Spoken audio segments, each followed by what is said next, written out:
Je ne crois pas que nous connaîtrons Christ en plénitude dès que nous serons dans sa présence. À mon sens, nous allons sans cesse découvrir, redécouvrir, sonder la personne de Christ, en étant gouvernés par la perspective des âges à venir. C'était cette conception d'un Christ sans limite qui était le moteur de l'apôtre Paul et qui vivifie constamment son ministère. À aucun moment, Paul n'a connu la stagnation. Il n'a jamais été question pour lui d'être parvenu au summum de la connaissance. C'est bien ce qu'il semble vouloir dire. Je ne sais encore rien, cependant je vois de manière obscure mais bien réelle, par les yeux de l'esprit, un Christ si grand, si vaste, que j'essaie sans cesse de le saisir, de courir à sa suite. Je vais de l'avant, oubliant ce qui est en arrière. Je regarde toute chose comme de la boue à cause de l'excellence de la connaissance de Christ, afin de le connaître lui. Dans cette conception sans cesse grandissante de la personne de Christ, Paul s'éloigne considérablement de la position de docteur juif ou du juif type en général. Paul a commencé par cette conception juive du Messie avec la part d'inconnu qu'elle renferme. Et il est tout à fait impossible d'en donner une définition précise. Une grande incertitude plane dans la pensée juive quant à leur Messie tant attendu. Pensée qui ne va pas au-delà d'un certain point.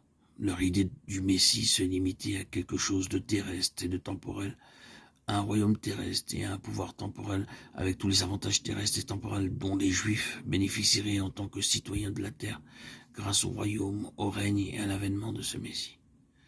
C'est en partant de là que nous analyserons la conception paulinienne de Christ à ses débuts. L'apôtre en était au même point qu'eux. Il avait eu exactement la même conception qu'eux au sujet de Christ. Mais lorsqu'il plut à Dieu de lui révéler son Fils, sa connaissance de Christ commença à s'élargir de plus en plus par le dévoilement progressif de la personne du Seigneur, avec une force toute nouvelle et sous la conduite de l'Esprit. Paul place dans notre champ visuel la nature et l'immensité du royaume de Dieu et du Fils de son amour. Les Juifs attendaient un royaume terrestre, d'où jaillirait la délivrance et la bénédiction. Christ avait fait infiniment plus que cela. Il venait d'opérer en leur faveur une rédemption cosmique, et non une simple délivrance de la puissance de Rome ou de quelque autre pouvoir temporel. Mais il s'agissait d'un affranchissement total de la puissance du mal à l'échelle de l'univers entier. Il nous a délivrés du pouvoir des ténèbres et nous a transportés dans le royaume du Fils de son amour. Colossiens 1,13.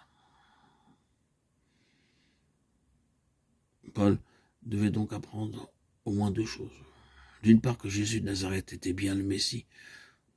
D'autre part, qu'en sa qualité de Messie, il se passait de loin toutes les conceptions juives, ainsi que toutes les idées et les attentes personnelles de l'apôtre. Paul n'a pas seulement appris à voir en Jésus le Messie, mais aussi à placer ce Messie merveilleux 1000 fois au-dessus des conceptions, des attentes et des idées les plus poussées qu'il aurait pu formuler. C'est par la grâce de Dieu que Paul a été introduit dans ce type de révélation.